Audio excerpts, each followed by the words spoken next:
Humingi ng himala ang mga Pariseo at Saduceo. May mga Pariseo at Saduceo na lumapit kay Jesus para subukin siya. Hiniling nilang magpakita siya ng himala mula sa Diyos bilang patunay na sugo siya ng Diyos. Pero sinabi ni Jesus sa kanila, "Kapag palubog na ang araw at mapula ang langit, sinasabi ninyo, magiging maayos ang panahon bukas. At kapag umaga at makulimlim ang langit, sinasabi ninyo, uulan ngayon. Alam ninyo ang kahulugan ng mga palatandaang nakikita ninyo sa langit. Pero bakit hindi ninyo alam ang kahulugan ng mga nangyayari ngayon?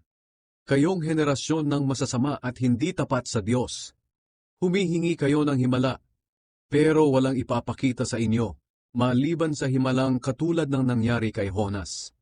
Pagkatapos, umalis si Jesus.